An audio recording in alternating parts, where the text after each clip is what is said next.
turi abagenda na mizero.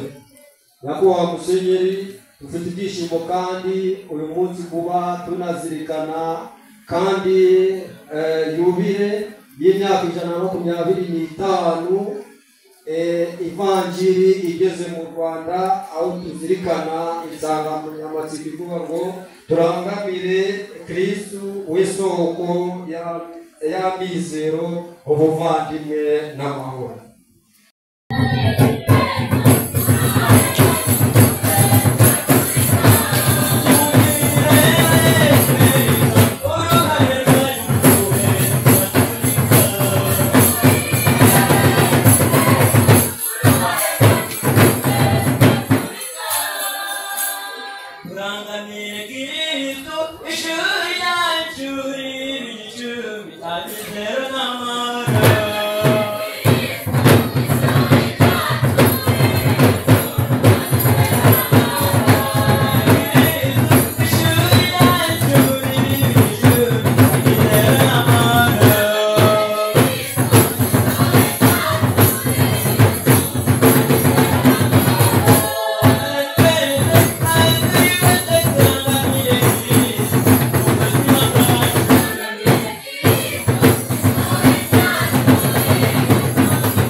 isezerano nyakubahwa padiri ushinzwe uburezi gatolika muri diyoseze yacu ya Nyundo zone pastorale ya Kibuye, nyakubahwa padiri Elia ushinzwe Karitasi muri zone pastorale ya Kibuye, banyakubahwa basaserdoti, nyakubahwa intumwa ya guverineri akaba ushinzwe uburezi mu rwego rw'intara yacu y'uburengerazuba, nyakubahwa manager wa World Vision Aroni, banyakubahwa bayobozi b'amatorero n'amadini, banyakubahwa b'Imana muri hano, babyeyi barezi, namwe banyeshuri, Kristo Yesu akuzwe. Nishimiye kandi mpaye ikaze abo dufatanyije kurera, haba mu rwego rwa Kiliziya, abayobozi bacu mu nzego za leta y'u Rwanda, abashinzwe umutekano barimo no kudufasha rwose kugira ngo mumererwe neza. Turi kumwe hano ariko bari mu kazi kabo kugira ngo mubashe gutekana. Ababyeyi, abarimu ndetse n'abo turera abanyeshuri, mwese mbaye ikaze. Uyu munsi ni amahirwe ya buri rwego, ni amahirwe ya buri wese, kuko inkingi imwe ngo ntabwo igera inzu. Nagira ngo rero by'umwihariko ngira abashyitsi reka tubakire igisonga cy'umwepiskopi wacu wa diyoseze ya Nyundo, nagira ngo yegere ijuru umuhe amashyi y'impundu.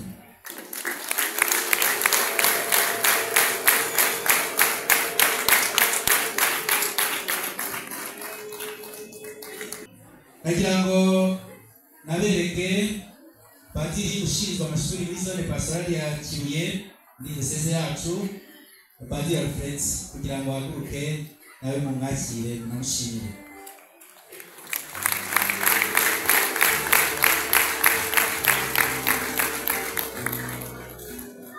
Nagira ngo abapadiri bose bari hano bigire ijuru nabo tubakire.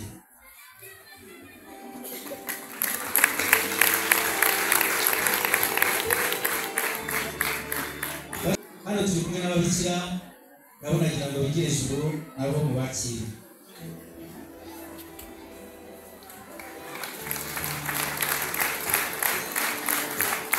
Turi kumwe n'abafurere nabo bakwigira ijuru tukabakira.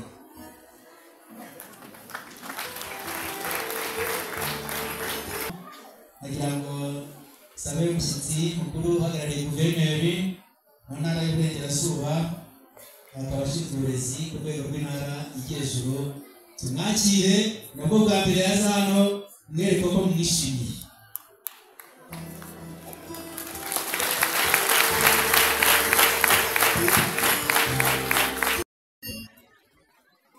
Hari n'abanyamakuru ba Radio Maria na Kinyamateka nabo twabakiriye mu amashyi pasha.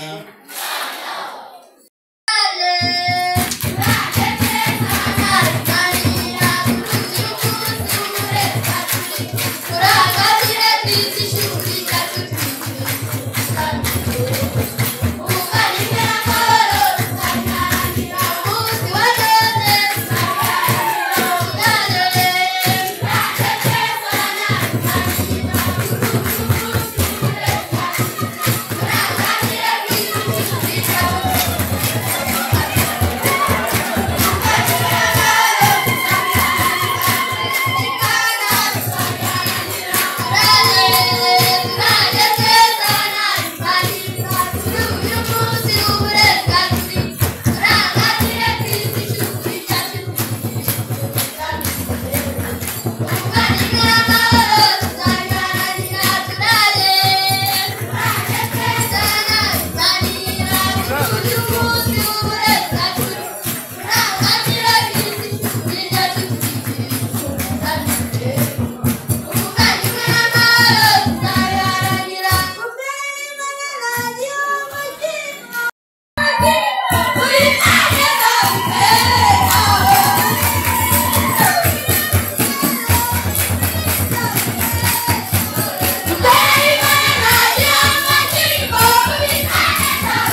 dusoza icyumweru cy'uburezi gatolika ku rwego rwa diyosezi yacu ya Nyundo muri zone pasitorale ya Kibuye. Abana turashimira cyane Kiliziya Gatolika yashyizeho icyumweru cy'uburezi gatolika, aho buri mwaka abana n'abarezi duhurira ku nsanganyamatsiko iba igamije uburezi no kurera abana bashoboye kandi bashobotse. Turabibashimiye nyiricyubahiro Musenyeri. Kuri uyu munsi dusoza icyumweru cy'uburezi gatolika dufite insanganyamatsiko igira iti turangamire Kristu, ishuri ryacu ribe igicumbi cy'amizero, ubuvandimwe n'amahoro. Mu mashuri ya Kiliziya Gatolika ko yatumye abanyeshuri turushaho kugira amizero y'ejo hazaza, aho abana dukora ibikorwa by'urukundo tugafasha bagenzi bacu nk'abavandimwe, bityo mu mashuri ntihagire umwana ubura ibikoresho kandi bagenzi be tubifite, ntihagire umwana ubwirirwa ku ishuri kandi abandi dufungura ngo nuko ari umukene. Ibi bikatubyarira ubuvandimwe n'amahoro mu miryango yacu, ku ishuri, muri Kiliziya, tugakura tunogeye Imana n'abantu n'igihugu cyacu muri rusange. Nyiricyubahiro Musenyeri, igisonga cy'umwepiskopi, turashimira abarezi bacu, abihaye Imana n'inzego bwite za leta, mwese mwaje kwifatanya natwe abana kugira ngo dusoze neza icyumweru cy'uburezi gatolika ku rwego rwa zone pasitorale ya Kibuye. Gusa ku munsi nk'uyu abana tuba dufite ubwuzu n'ishema duterwa no kubabona imbere yacu, bityo nk'abana hari ibyo twakwisabira buri rwego ruhagarariwe kuri uyu munsi. Icya mbere, turasaba ababyeyi bacu ko umuryango waba igicumbi cy'amizero, ubuvandimwe n'amahoro. Uburere nyabwo bugatangirira mu miryango, bityo imiryango yacu ikabamo abana bashoboye kandi bashobotse. Icya kabiri, turasaba inzego bwite za leta zihagarariwe muri ibi birori gufatanya n'ababyeyi gushaka abana bataye ishuri bakagaruka ku ishuri bakiga, kuko iyo bavuye mu ishuri nibwo usanga bakorana ingeso mbi ndetse ubuzima bwabo burahangirikira. Icya gatatu, nyiricyubahiro Musenyeri, igisonga cy'umwepiskopi, muri iki gihe dusoza icyumweru cy'uburezi gatolika ndetse bibaye mu gihe cyo guhimbaza yubile y'impurirane y'imyaka 2025 yo gucungurwa kwa bene muntu n'imyaka 125 inkuru nziza imaze igeze mu Rwanda. Abana turasaba Kiliziya ko ishuri ryakomeza kuba ahantu abato bavoma icyizere cy'ejo hazaza, maze ubukristu bukatubyarira ubuvandimwe nyabwo. Sinarangiza ndashimiye buri wese utanze kuri uyu munsi kugira ngo ugende neza. Murakoze kandi mugire umunsi mwiza.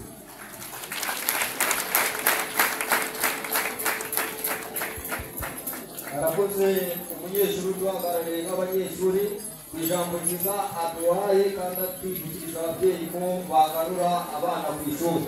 Nyakubahwa Musenyeri, mwatwemerera tukakira umuvugo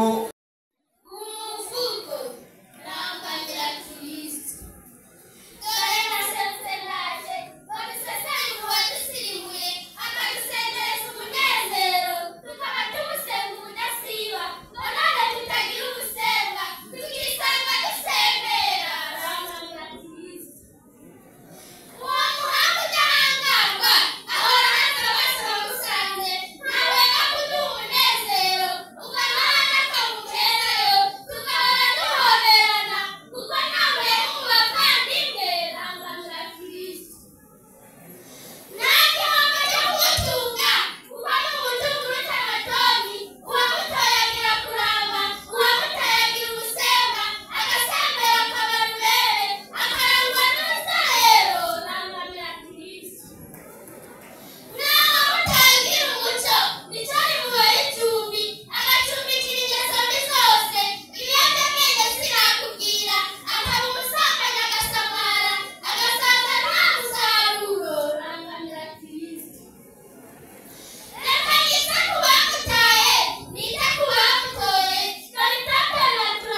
Mose,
Yeah.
Kristo ishuri ryacu ribe igicumbi cy'amizero ubuvandimwe n'amahoro. Uyu munsi rero mu izina ry'ubuyobozi bw'akarere no mu izina ryanjye bwite nk'umuntu ukurikirana ufite mu nshingano uburezi, ndashimira byimazeyo uruhare Kiliziya Gatolika igira mu guteza imbere ubw'abana bacu ndetse n'uburyo dufatanya umunsi ku munsi mu gukurikirana uburere bw'abana bacu. Turashimira Kiliziya Gatolika uruhare igira mu gutanga uburere buhamye bw'abana bacu bigamije kugira umwana ushoboye kandi ushobotse. Abenshi turabizi nk'ababyeyi, iyo ufite umwana mu ishuri ry'abapadiri cyangwa se ry'ababikira uba wizeye umusaruro mu mpande zose, yaba mu bumenyi, mu kubaka mu mutwe, mu bya siyanse ndetse n'uburere kinyabupfura. Uyu munsi rero natwe mu karere kacu ka Rutsiro turazirikana urwo ruhare, kuko mu mashuri mu bigo by'amashuri 129 dufite uyu munsi 72 ni ibya Kiliziya Gatolika. Turabashimira rero uruhare mugira, tunabakomeza kubizeza ubufatanye kugira ngo turusheho guteza imbere uburezi bw'abana bacu. Ntabwo mvuga ijambo rirerire kuko turi kumwe n'intumwa ya guverineri itabashije kuboneka, nagiraga ngo muhe ikaze ndetse aze atugezeho ubutumwa mu mwanya wa guverineri w'intara yacu y'Iburengerazuba itabashije kuboneka. Murakoze.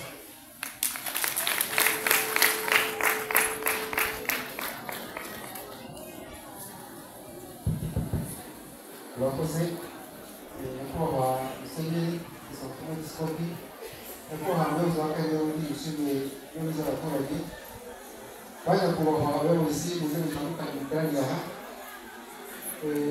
barezi, babyeyi turi kumwe hano, banyeshuri mwese ndasuhuje.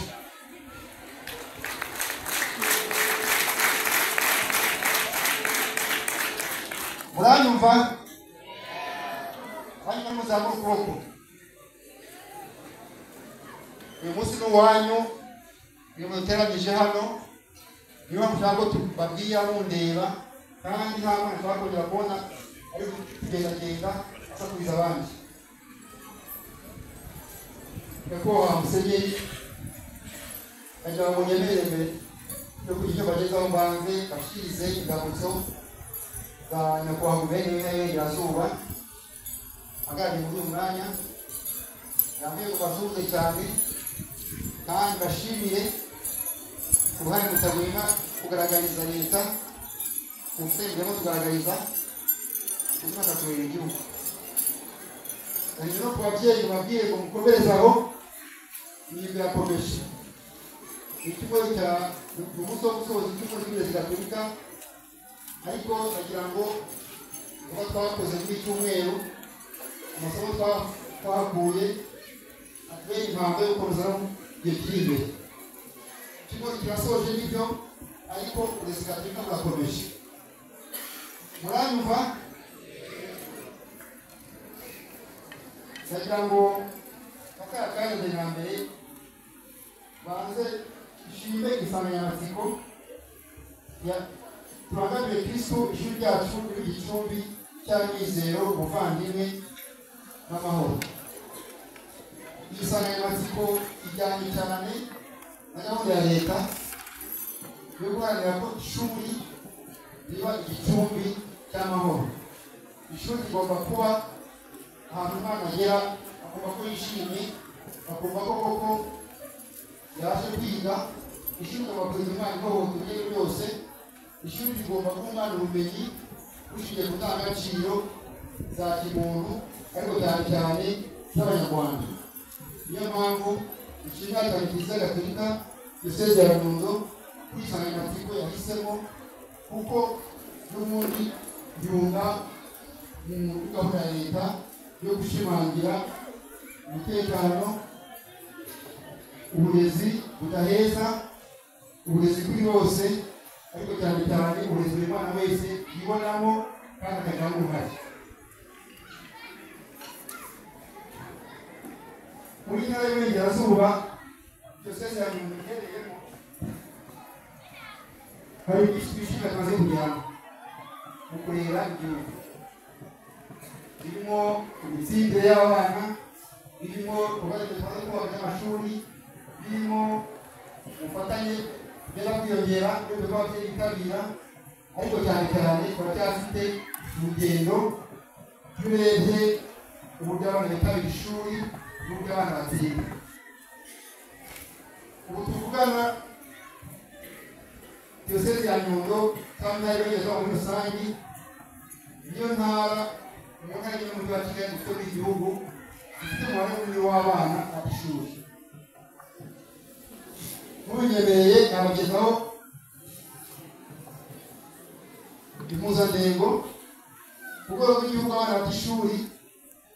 Ufashe impuzandengo y'igihe cy'amashuri abanza, ayisumbuye y'imyuga n'ubumenyi rusange, usanga ku rwego rw'igihugu tugeze kuri 4.7%, ariko hariho n'Iburengerazuba usanga turi kuri 5.7%.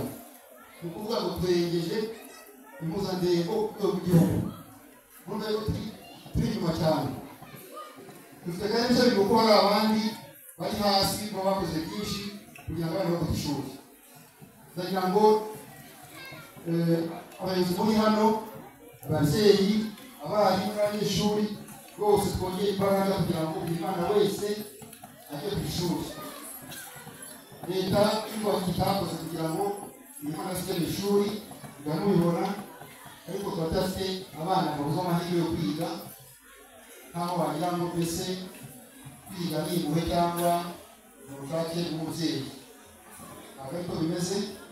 Kwiga ni uburenganzira bw'umwana nk'uko afite uburenganzira bwo kubaho no kureba n'ibindi byose bigenwa n'amategeko. Iyo tuvuze ku ishuri ntabwo twakwibagirwa cyangwa twitera ahanini kuko ku ishuri ariko gusengera cyane. Nanone intara y'Iburengerazuba diyoseze ya Nyundo irimo n'ubundi iza ku isonga z'intara zose n'umujyi wa Kigali mu kugira umubare w'abana benshi basiga. Urebye ku rwego rw'igihugu tugeze kuri 19.6% y'abana basiga. Ubwo nakoze impuzandengo ku rwego rw'amashuri abanza, ayisumbuye y'ubumenyi rusange n'ayisumbuye y'imyuga, ariko wareba ku rwego rw'intara dufite 19.6%. Urabona ko n'ubundi turacyari hejuru y'impuzandengo y'urwego rw'igihugu. Dufite umukoro ukomeye cyane wo kugira ngo dukomeze tugabanye iyi mpuzandengo y'abana bata ishuri. Nta nyuma kugira ngo hari twebwe ni abayobozi, ni ababyeyi, ni abarezi ku ishuri, ariko cyane cyane ibiro by'abanyeshuri. Mu minsi ishize habaye kampeni yavugaga ngo nawe wagera kure. Mwarayibonye, kwari kugira ngo tubashishikarize kwiga tutitaye ku nzitizi zose mufite, arizo mu muryango, arizo ku ishuri, hari n'izanyu ku giti cyanyu. Izo zose ntabwo zagombye kuba impamvu yo guta ishuri cyangwa yo gutakaza icyizere, kuko namubona bageze kure abayobozi banyu nabo ntabwo bize hatari inzitizi. Erega umwangamiye Kristo arangwa n'ubumenyi, akarangwa n'ubuvandimwe, amahoro agahora aganje, kuko ari mu gicumbi cy'abizera. Reka tumuhane inshudike namwe, maze izi ntambwe tuzatanye turangamire Kristo ibihe byose, turangwe n'umuvandimwe wacu, urugo rwacu mu gicumbi cy'abizera. Yemwe rubyiruko mwese, dusenyere umugozi umwe, turangwe n'ubuvandimwe n'amahoro, turangamire Kristo, tube bashoboye kandi bashobotse. Yemwe babyeyi, mwe tuzaheruka dutoza turabashima kubwo kudutoza none twese intero ni ishuri ryacu igicumbi cy'amizero ubuvandimwe amahoro turangamiye Kristo ese urabizi nurangamira Kristo ukarangwa n'umuvandimwe ukabungabunga amahoro uzaba ushoboye kandi ushobotse sinsoje ndasubitse singiye nzagaruka dusubire dusubukure kuri bwanzu data yampaye n'impamvu yari umusizi usiga bagasigara basiganuza mukayiranga debiri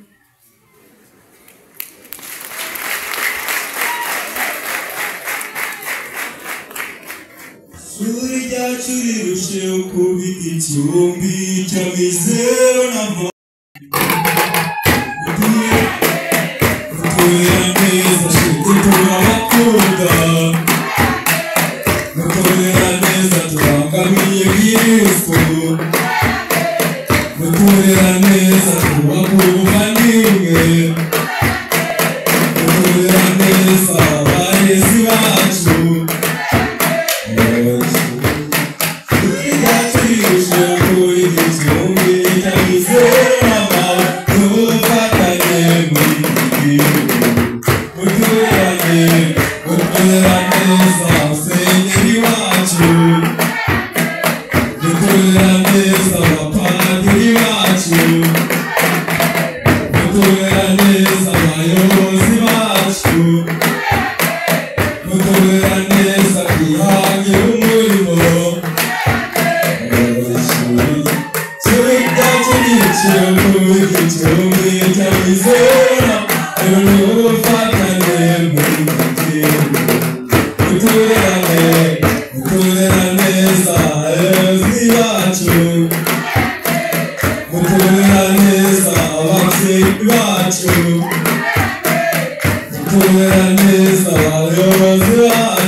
Now he's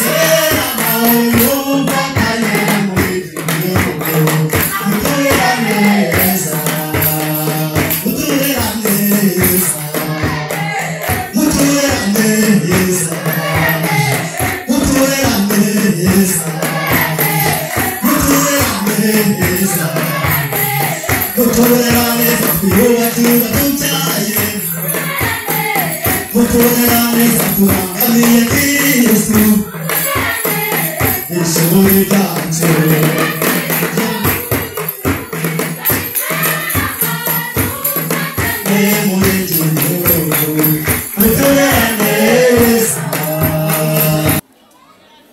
nari maze kuvuga ko nta mugambi mfite wo kuvuga ijambo rirerire cyokora hari n'abantu bumva ngo zone pastorale n'iki karere k'ubutumwa diyoseze yacu kubera ubunini bwayo bigizwe n'ibice bibiri byitwa zone pastorale igice cya Gisenyi n'igice cya Kibuye. Iki gice cya Kibuye rero turi kwizihiriza gusoreza mu cyumweru cy'uburezi kingana n'icyahoze ari perefegitura ya Kibuye ya kera, tukaba kigizwe n'amaparuwasi 12 babivuze, tugakorana n'uturere 4. Ngororero dufitemo ibigo by'amashuri 13, Rutsiro ibigo 27, Karongi ibigo 70 na Nyamasheke ibigo 12. Muri iyi zone pastorale ya Kibuye dukorera ubutumwa mu bigo by'amashuri 122, bikarerwamo abanyeshuri bagera ku 107,800 n'abanyeshuri 9, abakobwa 55,000 n'abana 23 n'abahungu 52 n'abana 786. Abo bana bakarerwa n'abarezi bagera ku 3,554 barimo ab'igitsina gore 1,825 n'ab'igitsina gabo 729. Murumva rero ko uwo murimo ukwiriye guhabwa agaciro ndetse n'abawukora bakabishimirwa mu rwego rw'igihugu bijyanye n'uburezi. Ukwezi kw'impuhwe dukora buri mwaka, ubundi bikorwa muri ubu kwezi kwa munani rero kuba abana bari mu biruhuko. Niyo mpamvu mu kwezi kwa gatandatu nibwo abakozi ba Caritas tuzasura ibigo byose gatolika n'ibindi bigo bya leta ndetse n'ibyandi matorero, dukora icyo gikorwa cyo gushishikariza abana hagati yabo kwitabira ibikorwa by'urukundo n'impuhwe. Nabagira ngo ibwira abadayiteri bari hano nimubona intumwa za Caritas muzaza neza kandi birimo muzabyubahirize kugira ngo no mwaka utaha nanone tuzongere twishimire abazaba bari neza muri ibyo bikorwa by'urukundo n'impuhwe.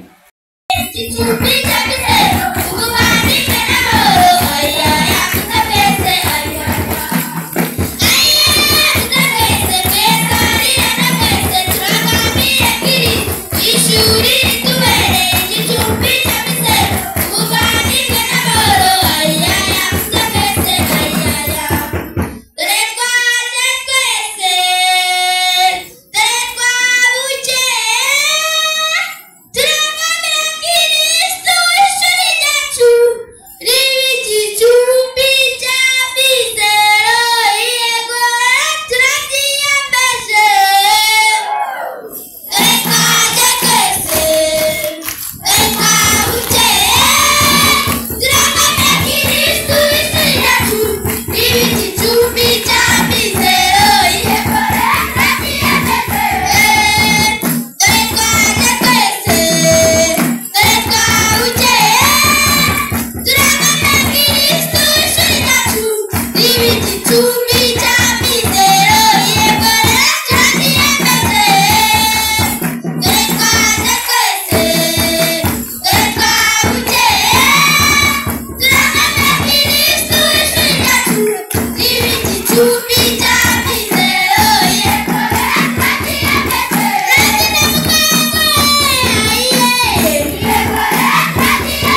nyuma nyakubahwa visi meya ufite imibereho myiza y'abaturage, ba nyakubahwa batumva abandi barimo abayobozi n'abashinzwe umutekano, ababyeyi, barezi, bana bacu, Kristo Yesu akuzwe.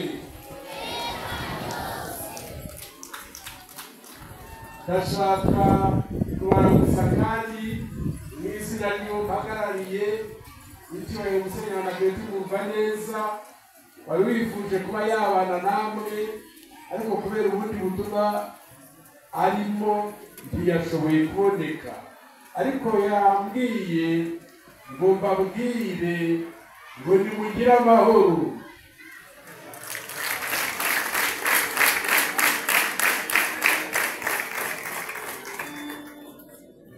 Icya kabiri nkurikizaho ni ugushimira.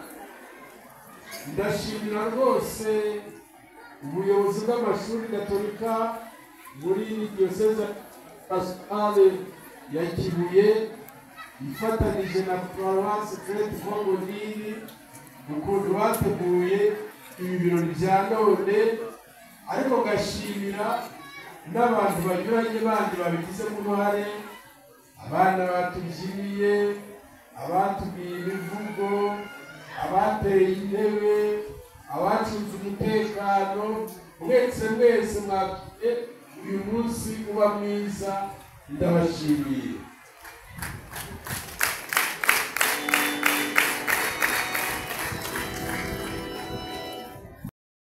wo kwimakaza ubufatanye, intumwa ya guverineri nawe yabivuze, ubufatanye mu burezi ni ngombwa cyane.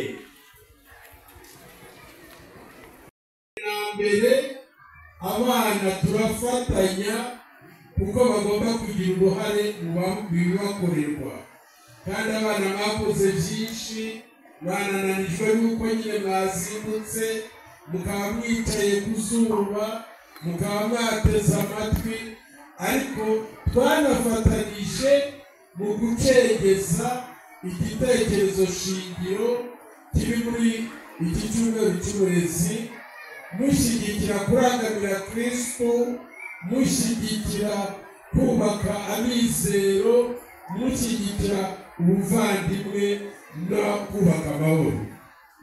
Ibyo rero biri mu rwego rwo kugaragaza ko mu myigishirize n'imimerere yacu tutabwira ubwenge gusa ngo abantu baba abahanga, ahubwo tubwira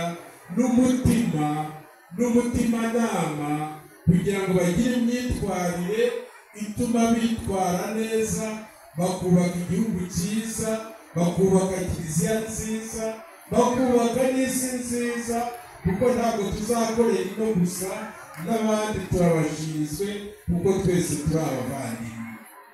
Abana rero icyo baragikoze, bahimba imbyino, imivugo, hari n'ibindi bakoze batazanye hano nk'inkuru zishushanyije n'ibindi byinshi, babicengezamo izo ndangagaciro zo kuba impunzi z'amahoro, zo guhorana n'izero, kuko bicengezamo n'ayo matwara y'ubufatanye.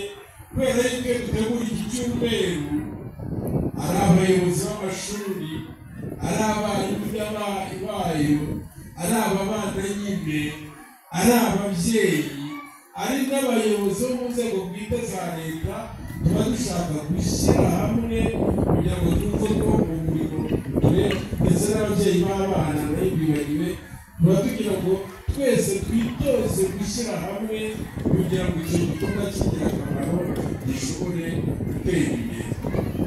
Navuze ubufatanye, ubwo bufatanye kandi buri hagati ya twebwe kiliziya iyobora na leta ituyobora, kuko bariya twitaho tubahuriyeho n'abana, ariko n'abandi baturage, abo twebwe twita abakirisitu cyangwa se abayoboke, n'abandi bose tudaheza, kuko umuntu wese ufite umutima mwiza twifuza gukorana kandi tugerageza no kubikora. ubufatanye bwigaragaza ngiye gutegura umunsi mukuru nk'uyu nguyu. Hari amaboko menshi aba akenewe, hari ibitekerezo byinshi biba bikenewe, hari ubushake bwinshi buba bukenewe kugira ngo igikorwa cy'ingenzi nk'iki ngiki gishobore kugerwaho. Icyo ntari navuze mu kwita kuri ba bana kugira ngo bagire uruhare mu bibakorera. Iyo tubacengezaho bya bitekerezo byiza tukabasaba no kubigiramo nyine uruhare, tuba dushaka no kuvumbura impano bifitemo kugira ngo tuzabafashe kuzikuza, bizabagirira akamaro, bigirire na sosiyete akamaro. Mwabonye abazi kubyina, mwabonye abazi kuririmba, mwabonye abafite impano yo kuba abasizi. Ibyo byose bigaragara iyo tubahaye akanya ku munsi nk'uyu nguyu bakabigaragaza, noneho twebwe ababarera tukazajya tubishyigikira. Ikindi, uruhare rw'ababyeyi n'intumwa ya guverineri yavuze, kandi koko ibyo dutoza abana, ibyo byiza twifuza ko bafata kandi bagakurikiza, tubibabwiye ku ishuri, bagera imuhira ababyeyi bakababwira ibindi, nigeze kubabwira ko byabateye isereri bakabura icyo bafata n'icyo bareka. Ariko iyo dushyize hamwe intero n'inyikirizo bikaba bimwe ku ishuri n'imuhira no mu buyobozi bwite bwa leta, igihe bagiye kubakoresha inama tukaba duhuriye kuri izo ndangagaciro, ibintu bigenda neza. Rwose ubufatanye ni ingenzi kandi nibwo bushyigikira rwa rukundo dushaka kwimakaza, nibwo bushyigikira ya mahoro dushaka kubaka no gusigasira. Rero bikaba bivuga ngo umwanya nk'uyu nguyu ni ingirakamaro, ni na bumwe mu buryo bwo kurera, kuko ushobora kurera ubwira umuntu ibyo akwiye kumenya, ushobora kurera umwerekera akakureberaho, ushobora kurera utera inkunga ubona agerageza gutera intambwe, ushobora kurera ku buryo bunyuranye nyine kugira ngo umuntu atere intambwe ava aho yari ari agera ahisumbuye. Nemereye abana rero ko ndabagondoza, ntabwo nk'uko twabivuze umwana niwe zasubika gutaha amugira amahoro.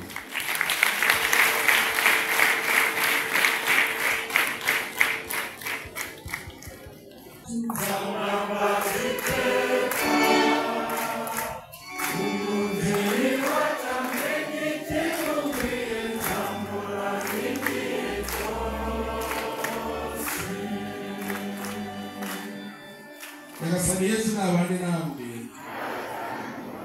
ushobora byose nabaho umugisha, Imana Data na Mwana na Roho Mutagatifu, uhorana amahoro y'Imana.